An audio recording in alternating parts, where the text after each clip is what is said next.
ध्यानधारणा. नमस्कार.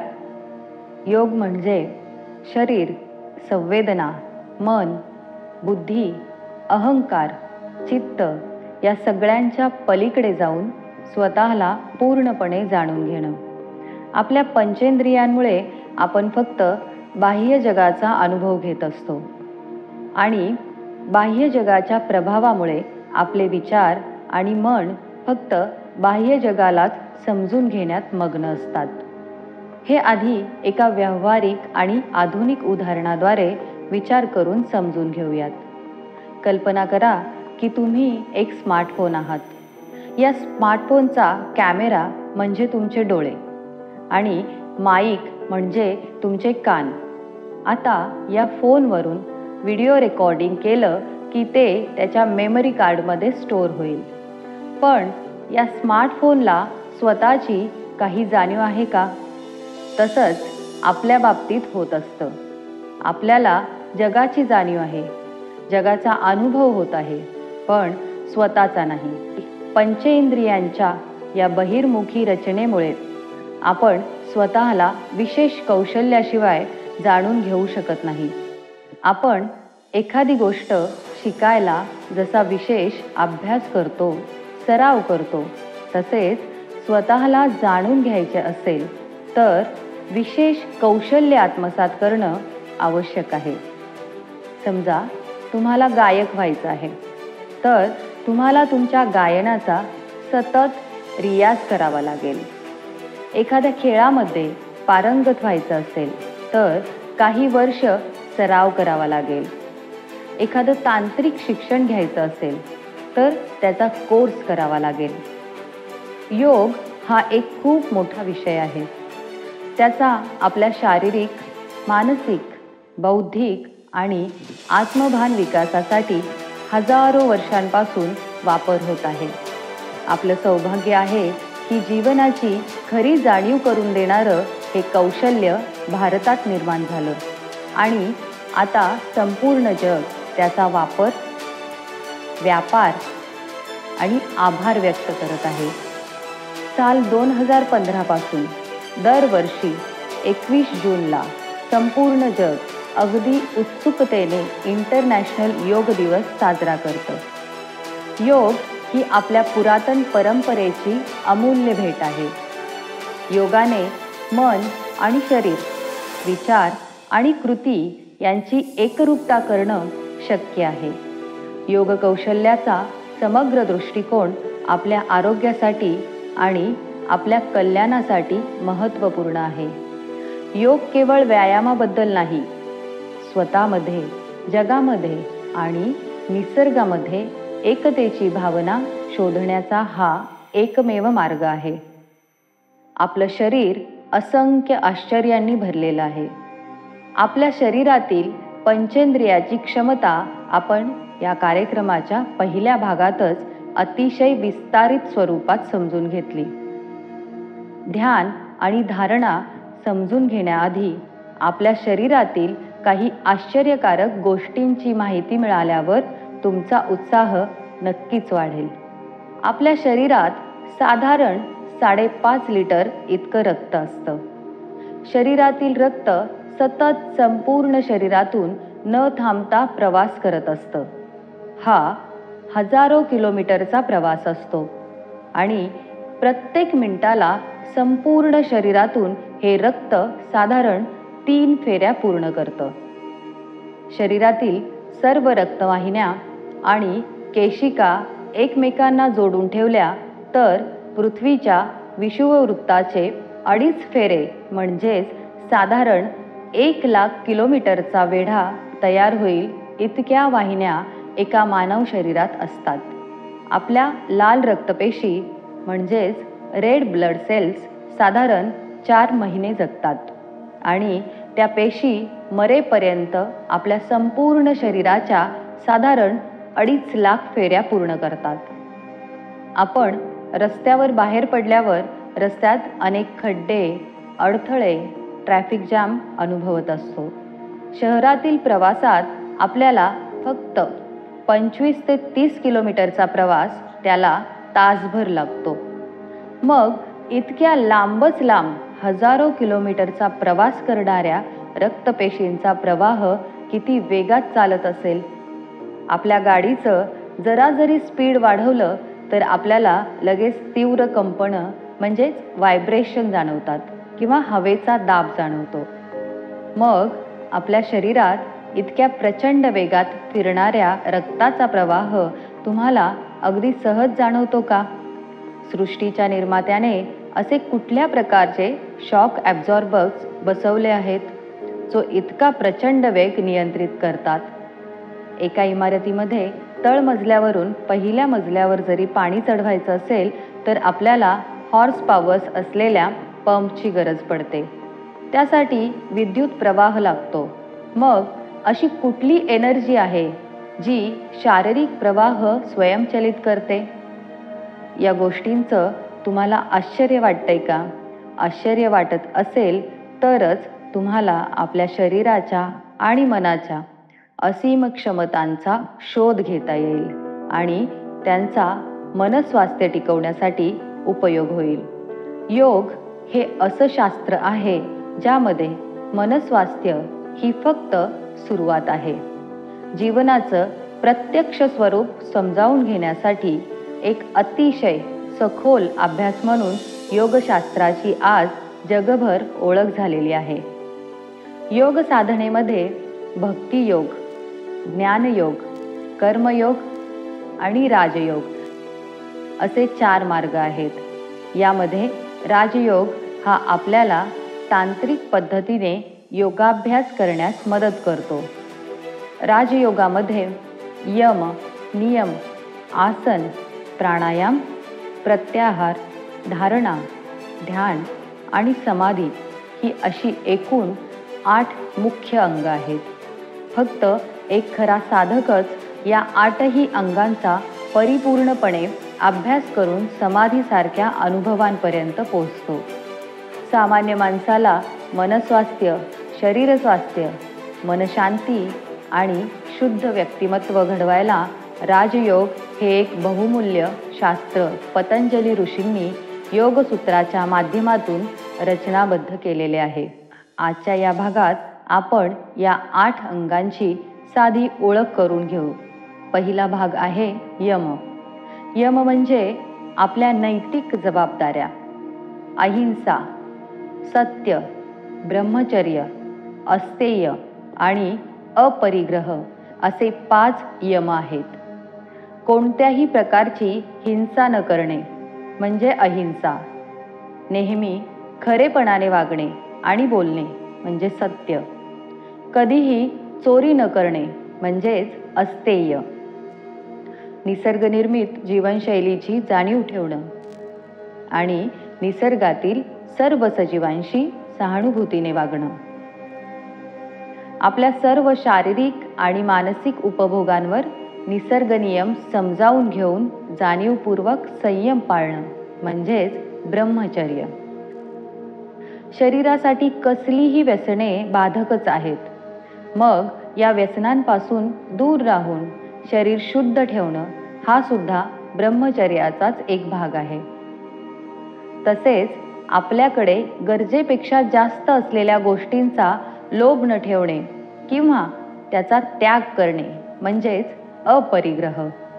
या 5 यमांचं पालन करता आलं तर आपलं व्यक्तिमत्व इतरांच्या नजरेत चांगलं बनेलच, पण सर्वात महत्त्वाचं म्हणजे हे चांगले गुण आपल्याला समाधानी वृत्ती प्राप्त करून देतील. आता दुसरा भाग म्हणजे नियम. स्वतःची नियमबद्ध काळजी घेणं म्हणजेच नियम. शौच, संतोष, तापस, स्वाध्याय आणि ईश्वर प्रणिधान असे 5 नियम आहेत. आपल्या शरीरातील आणि आपल्या शरीराबाहेरील अशुद्धी समजून घेऊन त्याचा नाश करणे म्हणजेच शौच. कमीत कमी गरजांमध्ये समाधान मानण्याची वृत्ती म्हणजे संतोष. स्वतःला शिस्त लावून स्वतःची सहनशक्ती वाढवणं म्हणजेच तापस. स्वतःचा नियमित अभ्यास करणे म्हणजे स्वाध्याय आणि आपल्या ईश्वरावर विश्वास ठेवणे श्रद्धा ठेवणे म्हणजेच ईश्वर प्रणिधान. राजयोगातील तिसरं अंग म्हणजे आसन. आपल्या शरीराचा आणि मनाचा समतोल साधण्यासाठी आपले शरीर सुदृढ, लवचिक, निरोगी आणि शुद्ध राहण्यासाठी वेगवेगळ्या प्रकारे शरीराचा आकार करून त्या त्या स्थितीत स्थिर राहण्याचा व्यायाम करणे म्हणजेच आसन. मूळ योगामध्ये एकूण 84 प्रकारची आसने आहेत. राजयोगाचं चौथं अंग आहे प्राणायाम. प्राणायाम हा शब्द प्राण आणि आयाम या 2 शब्दांपासून बनलेला आहे. आपल्या प्राणांचा आयाम म्हणजेच नियंत्रण करणं. आपल्या श्वसनाचा योग्य पद्धतीनं सराव करून त्यात सुसूत्रता आणून आपल्या प्राणशक्तीला जाणून घेणं आणि त्यावर शरीर स्वास्थ्यासाठी योग्य नियंत्रण मिळवणं म्हणजेच प्राणायाम. प्राणायामानंतर राजयोगाचं 5वं अंग आहे प्रत्याहार. तुम्हाला तुमच्या पंचेंद्रियांची सखोल माहिती आहेच. या पंच इंद्रियांनी आपण ज्या संवेदना प्राप्त करतो त्यांना आपण आहार म्हणतो. हा शरीर आणि मन या दोन्हींचा आहार आहे. डोळ्याने बघितलेली, कानांनी ऐकलेली, स्पर्शाने, चवीने आणि वासाने जाणवलेली प्रत्येक गोष्ट मन आणि बुद्धीचा आहारच आहेत. आपल्या शरीरांतर्गत अद्भुत रचनेला जाणून घेण्यासाठी आपल्या संवेदनांचं लक्ष शरीराबाहेर न जाऊ देता या संवेदना शरीरामध्येच केंद्रित करणं म्हणजेच प्रत्याहार. यानंतर राजयोगाचं 6वं अंग आहे धारणा. धारणा म्हणजे कोणत्याही एका गोष्टीवर पूर्णपणे लक्ष केंद्रित करणं. मन एकाग्र करण्यासाठी, एकाग्रता वाढवण्यासाठी आणि कायम टिकवण्यासाठी धारणा हा एक महत्त्वाचा अभ्यास आहे. धारणेनंतर ध्यान हे राजयोगाचं 7वं अंग आहे. प्राणायामामुळे शरीराची स्थिरता वाढली, धारणेमुळे एकाग्रता वाढली की मग आपलं लक्ष पूर्णपणे मनावर केंद्रित करणं म्हणजेच ध्यान. ध्यान करण्यासाठी मुळात शरीराची चंचलता नष्ट होणं महत्त्वाचं आहे. मगच आपण खऱ्या अर्थाने ध्यान करू शकतो. आता राजयोगाच्या अभ्यासामध्ये सर्वात शेवटचं अंग म्हणजे समाधी. समाधी ही अशी अवस्था आहे ती सहज प्राप्त होत नाही. या अवस्थेमध्ये आपण आपलं शरीर, मन, बुद्धी, अहंकार, संवेदना, प्राणशक्ती या सगळ्या गोष्टींना पूर्णपणे जाणून घेऊन त्याच्याही पुढे आपल्यातील परमचैतन्याची जाणीव करून घेतो. यामुळे आपल्याला आपल्या पूर्णत्वाची जाणीव होते. योगाच्या या 8 अंगांचा अभ्यास करणे म्हणजे फक्त वेगवेगळा सराव नाही. याच्या प्रत्येक पायरीवर आपल्याला विशेष प्रयत्न करण्याची गरज आहे. पण हे ज्याला खरोखर शक्य होतं त्याला जीवन निरोगी, समाधानी आणि आनंदी बनवणं खूपच सोपं होतं. आपण या भागाच्या सुरुवातीलाच प्रश्न केला होता की हजारो किलोमीटरचा प्रवास करणाऱ्या तुमच्या रक्तपेशी स्वयंचलित कशा होतात. यापुढे जाऊन विचार करा की तुमचे श्वास तुम्ही स्वतःच पूर्ण जाणीवपूर्वक घेता की ते स्वयंनियंत्रित आहेत. तुम्ही शरीराची विशिष्ट हालचाल करता तेव्हा ती तुम्ही आधी शरीराला सूचित केलेली असते का? आत्ता मी बोलत असताना असे जे हातवारे होत आहेत किंवा अगदी मी जे काही बोलत आहे तसं कार्य करण्यासाठी शरीराला काही इन्स्ट्रक्शन द्याव्या लागतात का? की हे सगळं आपोआपच घडतंय? आपल्या शरीराचं प्रत्येक कार्य नियंत्रित करणारी शक्ती म्हणजेच प्राणशक्ती. आपल्या संपूर्ण शरीराला सचेतन ठेवण्यासाठी आपल्या संपूर्ण शरीरातून 72,000 प्राणवाहक सूक्ष्म वाहिन्या स्थित असून कायम प्रवाहित असतात. या प्राणवायूंच्या वाहिन्यांनाच योगशास्त्रात प्राणनाडी म्हटले आहे. या 72,000 नाड्यांपैकी फक्त 3 मुख्य नाड्या अतिशय महत्त्वाच्या आहेत. सजीव सृष्टी ही आकाश, वायू, तेज, आप, पृथ्वी अशा 5 मूलभूत तत्वांनी बनलेली आहे. आकाश म्हणजे मोकळी जागा, वायू म्हणजे सर्व प्रकारचे वायू, तेज म्हणजे अग्नी, आप म्हणजे सर्व द्रव पदार्थ आणि पृथ्वी म्हणजे सर्व घन पदार्थ. आज विज्ञानाने सुद्धा ही मूलतत्वे मान्य केलेली आहेत. आपण आपल्या श्वासातून जी हवा शरीरात घेतो त्यातून आपल्याला ही पंचतत्वे मिळत असतात आणि या पंचतत्वातूनच प्राणशक्तीचं नियंत्रण होत असतं. आपल्या डोक्यामध्ये आपल्या मेंदूच्या मध्यभागात जिथे आपल्या पाठीच्या कण्याचं वरचं टोक असतं, साधारण तिथेच एक शंकूच्या आकाराची ग्रंथी आहे, पिनियल ग्लँड.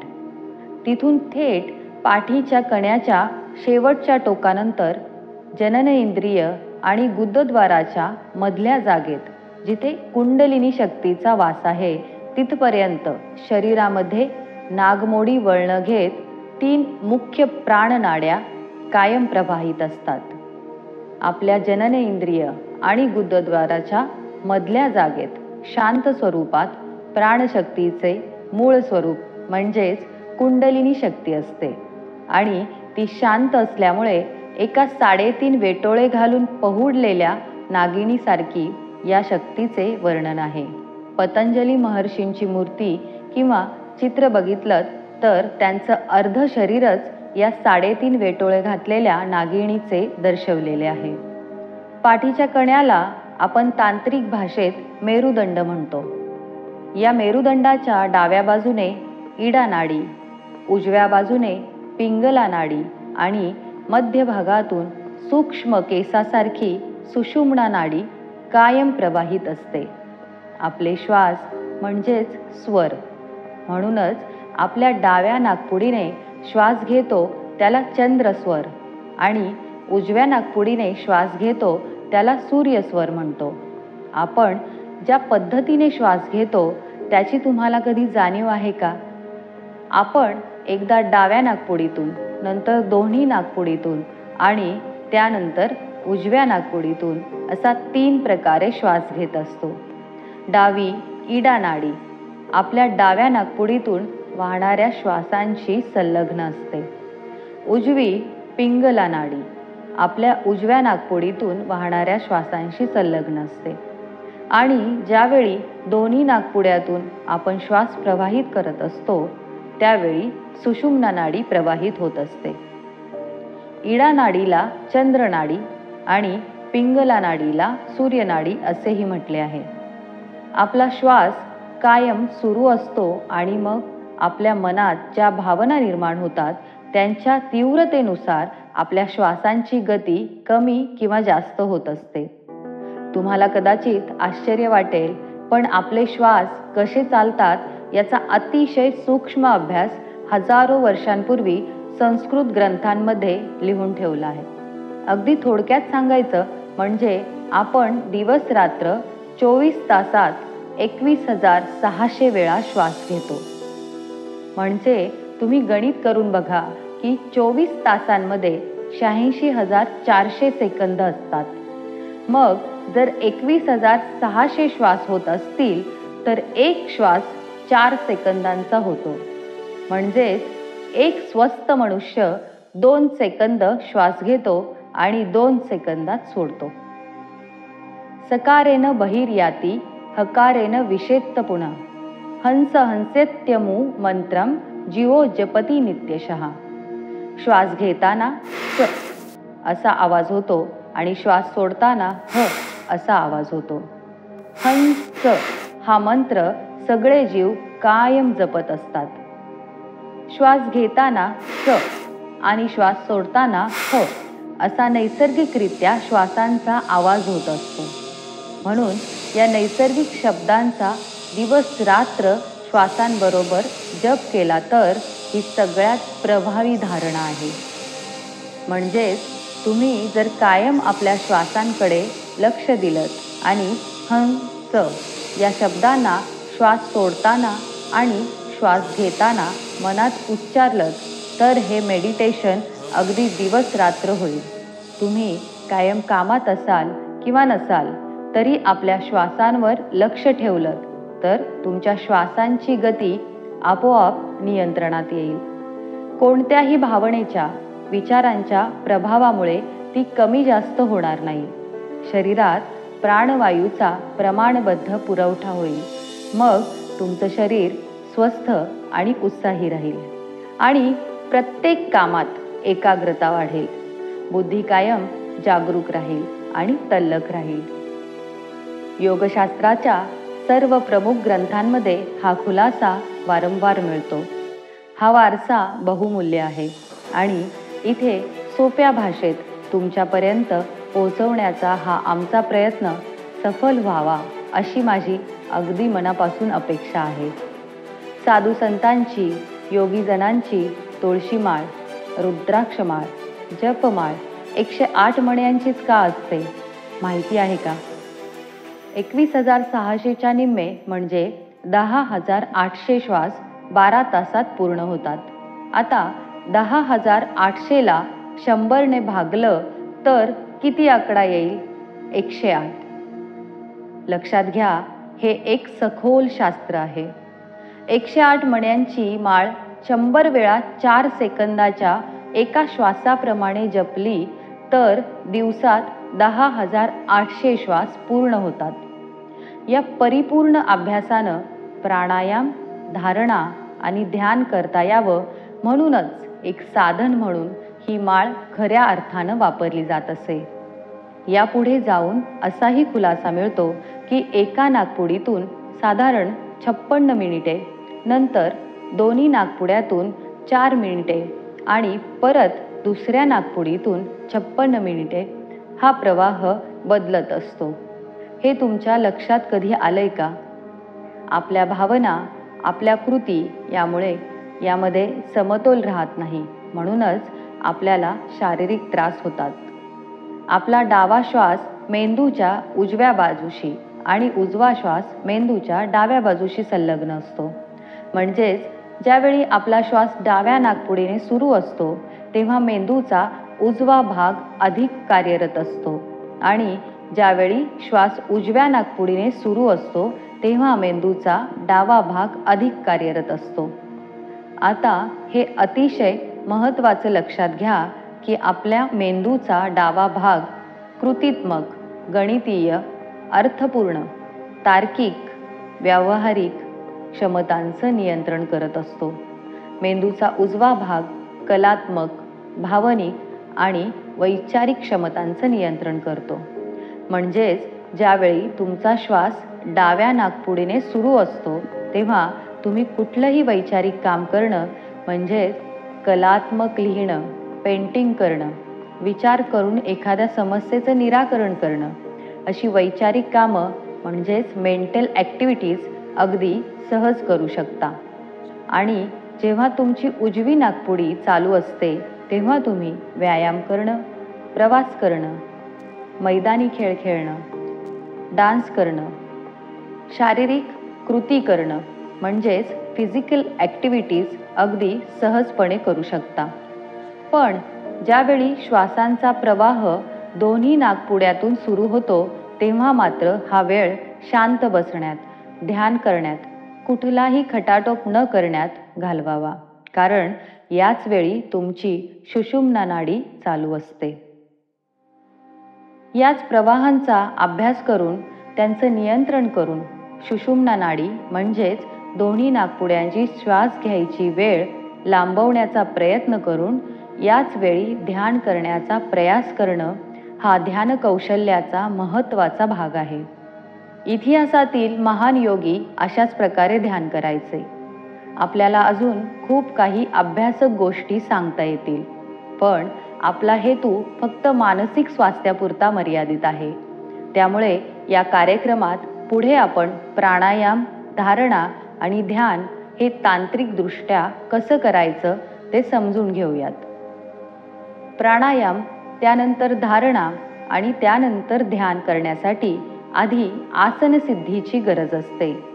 आसन सिद्धी म्हणजे एका जागी कुठलाही शारीरिक त्रास न जाणवता स्थिर शरीरानं शांत बसता येणं. बसताना गवताची चटई अंथरून त्यावर कॉटन म्हणजे सुती कपडा अंथरावा. तुमची तब्येत स्थूल असेल आणि खाली बसता येत नसेल तर पर्याय म्हणून लाकडी खुर्चीवर बसू शकता. प्राणायाम करताना पाठ टेकून बसायचं नसतं. आपलं शरीर जमीन सोडून इतर कोणत्याही गोष्टींची चहूबाजूनी स्पर्श करू नये अशा पद्धतीने आपली आसन स्थिती असावी. पण पाठीचाच त्रास होत असेल तर आपण पाठ शक्यतो सरळ ठेवून टेकू शकता. सुदृढ व्यक्ती साधी मांडी घालून म्हणजेच सुखासनामध्ये बसू शकतात. पण सिद्धासनात बसू शकलात तर जास्त उपयोगी आहे. सिद्धासन म्हणजे तुमच्या डाव्या पायाची टाच जननेंद्रिय आणि गुदद्वाराच्या मधल्या जागेत ठेवून उजव्या पायाची टाच डाव्या पायाला लागून ठेवणं. यामुळे तुमची अशी स्थिती होईल की तुमच्या पाठीच्या कण्याचं शेवटचं टोक जमिनीला टेकणार नाही आणि तुम्ही जणू टाचेच्या टोकावर संपूर्ण शरीर तोलून धरलं आहे. आपला पाठीचा कणा आणि मान एका सरळ रेषेत राहतील असं सरळ बसायचं आहे. पण पाठीला त्रास जाणवेल इतका ताण द्यायचा नाही. सरळच पण आरामात बसायचंय. यानंतर तुमचे हात छताकडे तळहात करून मांडीवर आरामात ठेवू शकता आणि डोळे मिटून आपलं लक्ष दोनही भुवयांच्या मध्यभागी केंद्रित करून बसायचं आहे. या स्थितीमध्ये पहिला सराव म्हणजे फक्त असं स्थिर बसणं. आपण कदाचित व्यायामात तरबेज असाल, तंदुरुस्तही असाल, पण हा फक्त एका जागी बसण्याचा व्यायाम अवघड वाटू शकतो.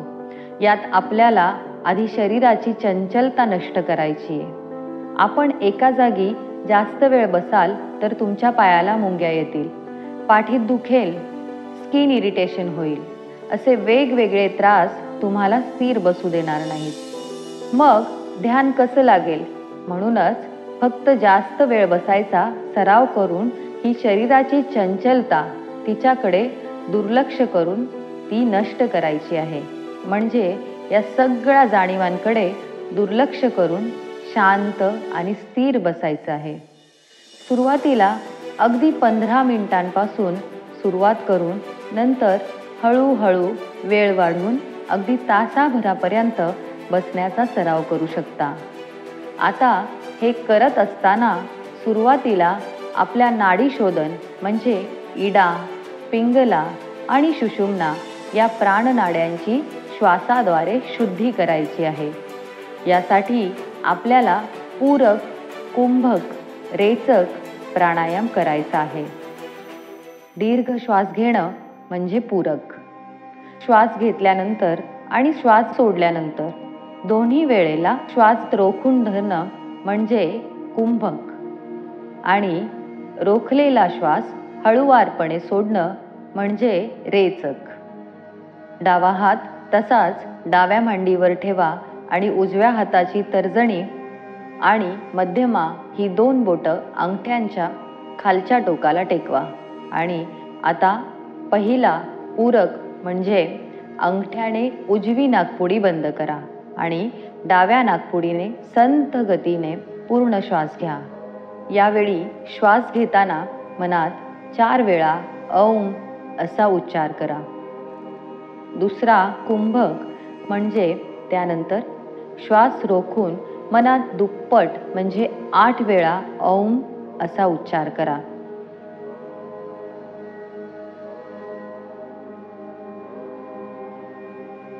तिसरा रेचक म्हणजे आता रोखलेला श्वास उजव्या नाकपुडीवरचा अंगठा काढून उजव्या बाजूने संथ गतीने सोडा.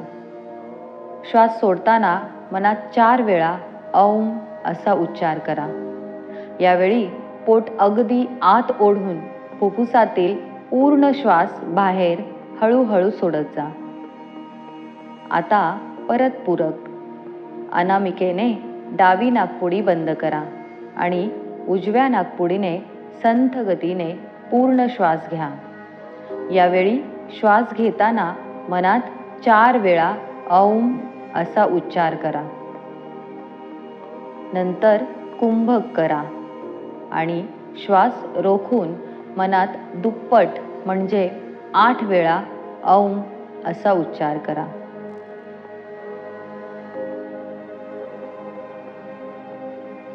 यानंतर रेचक. रोखलेला श्वास डाव्या नाकपुडीवरची अनामिका काढून डाव्या बाजूने संथ गतीने सोडा. श्वास सोडत असताना मनात 4 वेळा औम असा उच्चार करा. यावेळी पोट अगदी आत ओढून फुफ्फुसातील पूर्ण श्वास बाहेर हळूहळू सोडा. म्हणजेच श्वास घेताना 4 वेळा, श्वास रोखताना 8 वेळा आणि श्वास सोडताना 4 वेळा औमचा उच्चार तेवढा वेळ श्वास नियंत्रण करेल. असा प्रत्येक नाकपुडीने 2-2 वेळा असे किमान 4 प्राणायाम एका बैठकीला करणं गरजेचं आहे.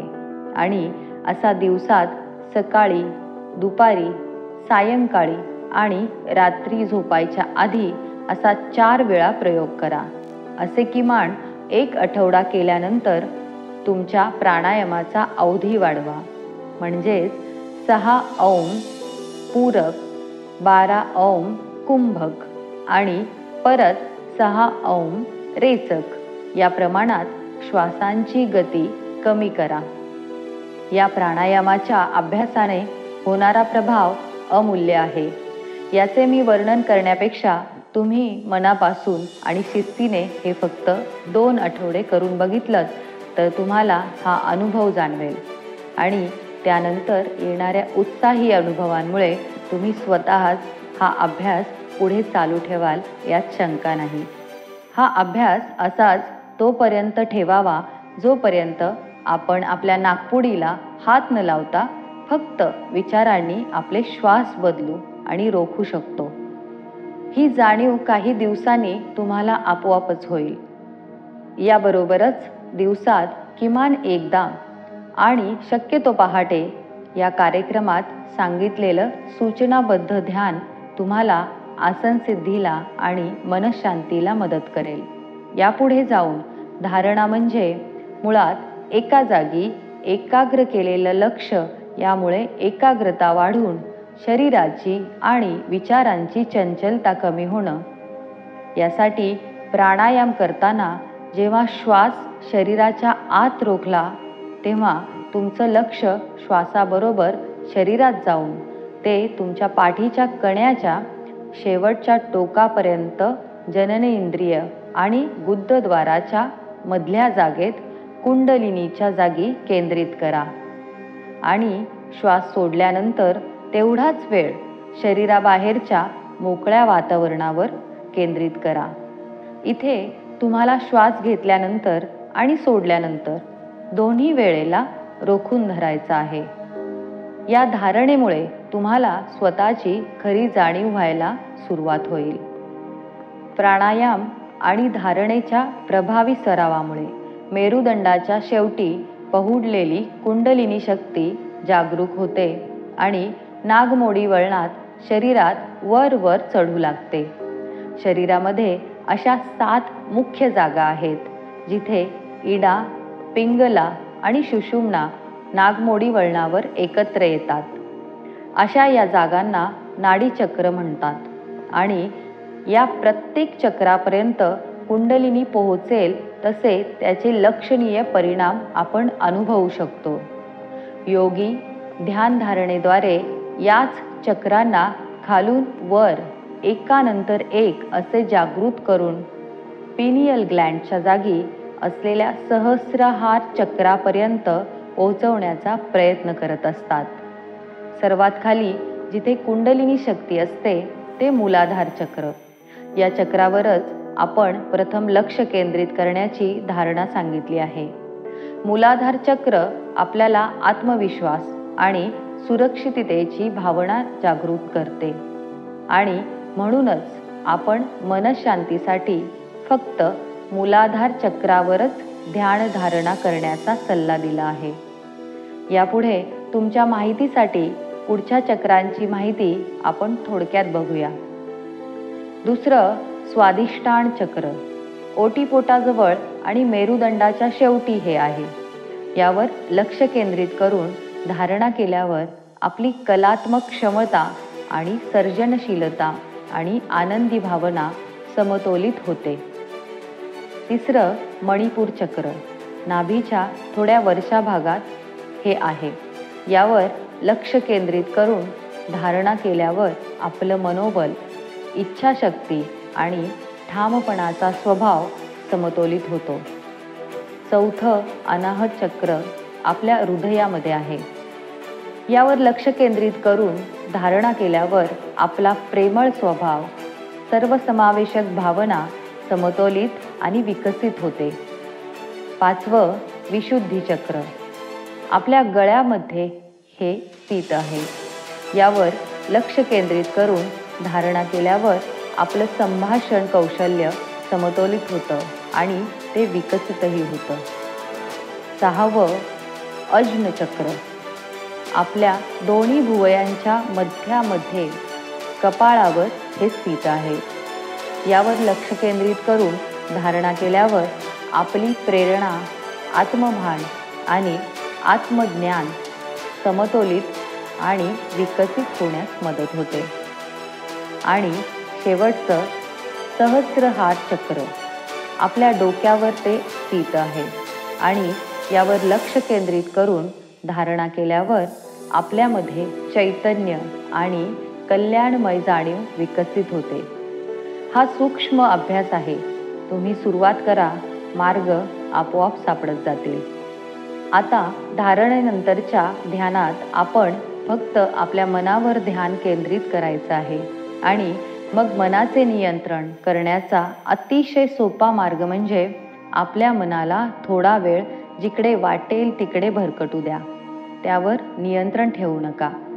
ध्यान करताना अतिशय संत गतीने श्वास घ्यायचे आहेत आणि मनात ही जाणीव जागृत ठेवायची आहे की तुम्ही म्हणजे मन किंवा शरीर नाही, तर तुम्ही तुमच्या विचारांचे आणि मनाचे निरीक्षण करत आहात. हा विचार जितका पक्का आणि कायम होईल तितके तुम्ही मनावर ताबा मिळवण्यात यशस्वी व्हाल. आपण पाण्यावर दगड मारल्यावर तिथे पाण्याचे वर्तुळाकार तरंग उमटतात आणि ते वाढत वाढत काठापर्यंत जाऊन काही वेळाने शांत होतात आणि पाणी पुन्हा पूर्ववत शांत आणि स्थिर होतं. आपले विचारही असेच आहेत. ते वाढत जाऊन आपल्या मनात पसरलेले असतात. पण ज्यावेळी तुम्ही मनाच्या आरशाची भूमिका घेता आणि मनातले विचार एखादा सिनेमा बघितल्यासारखे फक्त बघत राहता, तेव्हा एक वेळ जरूर येईल की जिथे हे सर्व विचार संपून जाऊन तुम्हाला स्वतःच्या मनाचा ताबा मिळेल. आणि एकदा का तुमचं मन तुमचा दास बनलं की मग जीवनातील कुठलीही परिस्थिती, कुठलीही समस्या तुम्ही अगदी सहज मनाचा तोल जाऊ न देता अगदी ठामपणे आणि समाधानी वृत्तीने सोडवू शकाल, यात शंका नाही. योगाभ्यास खूप गहिरा आहे, पण आपण एका मर्यादेपर्यंतच याचा अभ्यास या कार्यक्रमात देऊ शकतो.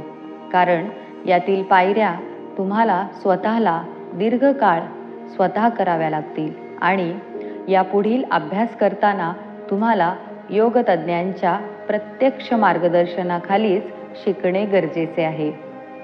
मार्गानंदाचा या भागात इथेच थांबूयात. शुभेच्छा.